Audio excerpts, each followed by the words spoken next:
Welcome to I Know a Guy Bicycles, taking scary out of used one bike at a time.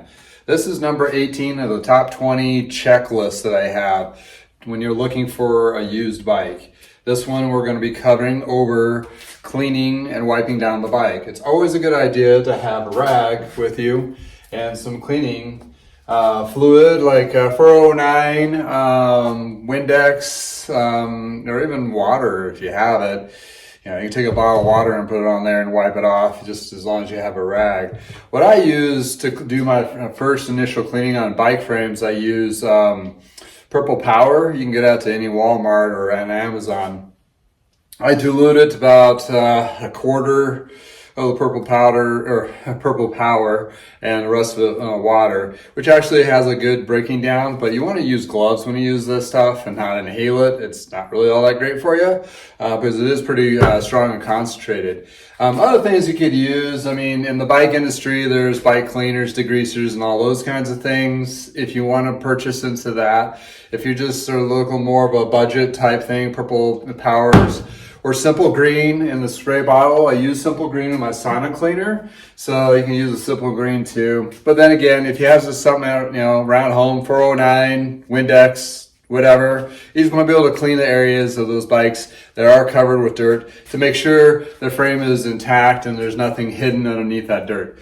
So how you do that, I mean, it is a little bit difficult if you don't have a repair stand, but if you do have a portable one that you can bring with you, that's awesome too. Just bring it in to be able to lift it up. But you can still do this on the ground. And for demonstration sakes, I'll use my stand, so, you know, save my back. So I spray it basically on the rag itself, so I'm not spraying directly on the bike. People will be kind of weird about that. So, you know, you don't want to spray their drivetrain, especially if you're on the fence of purchasing it. Most of the time when I roll up, 9 times out of 10, I'm going to be buying the bike. So it's kind of like I've already did the homework and research and scoured the pictures and asked all the questions.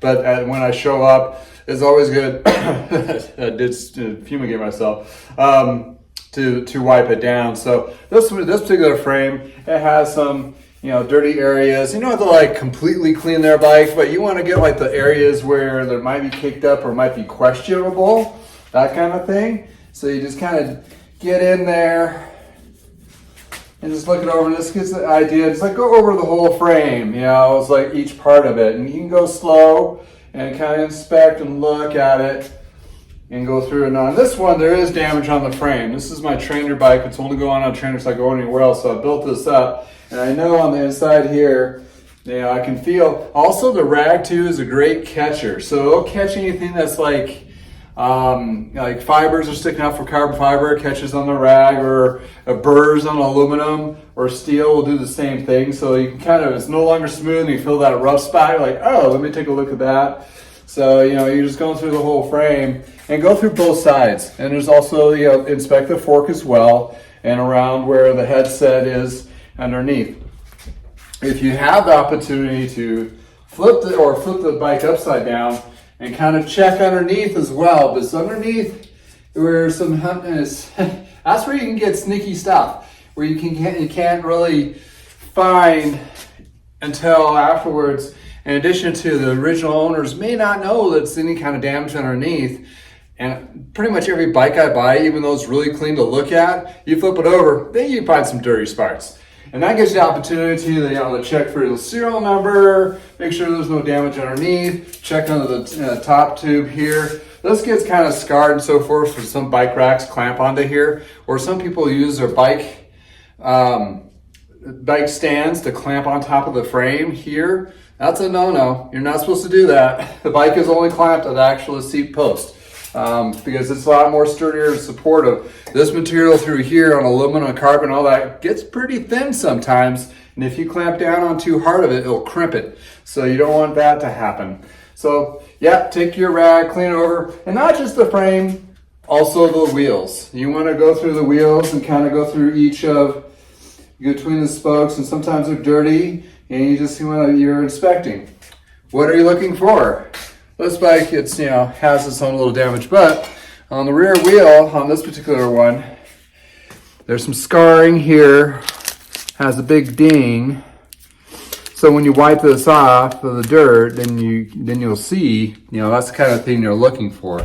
The other ones that I missed, bad on me, when I was cleaning this Trek 5200, which, it's a beautiful bike. But as you can see, when I was cleaning this little area, there's some damage there. So that didn't get caught, and it was kind of hidden behind the bottle case and stuff. And this one was the really sneaky booger of the bunch. The whole frame looks good until you go underneath here, big old hole in the carbon. Something came up and hit it. And the original owner, he was the original owner, and he claimed he didn't know anything about it. So, partially suspect of that, but whatever, at the end of the day, hopefully I can get these frames repaired. But as an individual that has not very bike savvy or tech savvy and so forth, and just looking for a used bike in your area, this is a good thing to do. At least do this, look it over, wipe off that dirt, take a rag with you, make sure there's no hidden things. It could be a diamond or rough if it's a little really dirty. I've come across that or like that, and that's kind of like my specialty, because I get them a little bit cheaper, but I have to put a little bit of this elbow grease in there to, get it up to spec. So, it's a huge thing you don't want to get into something that's pretty substantial. And you got the gears and everything else to look for, but this little booger will save you a lot of time and headache down the road. If you find anything that's questionable, and you say, it's a ding on there and so forth, whatever. If it's not been inspected by actual mechanic in the industry, I would you do the same thing if a seat buckle was kind of funky on a used car that you were buying? You're like, well, what's up with this? And they're like, it's fine. And you're like, well, either if you're going to buy it, but have it safety checked, which is really a good idea anyway. If you're not really mechanically inclined, and you got yourself a good, decent used bike, go ahead and take it to your local shop that you've established a relationship with. It's like, hey, can you do a safety check on this and make sure it's all good to go? And they can probably tell you if there's any particular things that are wrong with the bike right off the bat that need to be addressed. And they'll actually give you cost estimates too if you need to deal with that. But keep in mind, when I'm buying used bikes and being in the industry for 30 years, plus being a service manager, service rider, all those positions, I can tell you without a doubt about 90% of the bikes that I buy are going to need a $200 to $300 to $400 worth of work right off the top. I mean, that's just because they're not safe to ride, as the case may be. Granted, I am looking for bikes that need a little bit more work, but with a grain of salt there, still a good, at least 80% of them. And once in a while, I do find they're pretty good, about 8%, where, just may need a couple things here and there, but are rideable. That's a pretty good deal. But there's only like 2% that are like immaculate. Definitely a unicorn situation. And even then, you still want to have a double check to make sure it's safe, because being on the bike, it's a lot of fun. It's a great time. You can do a lot of fun things, but you want to make sure it's solid underneath you, because if you have anything fail on you, that can be pretty catastrophic. So, for safety first, helmet, gloves, cycling shoes, padded shorts, except for the shoes, pretty much important to have. Also just important to have it double checked too.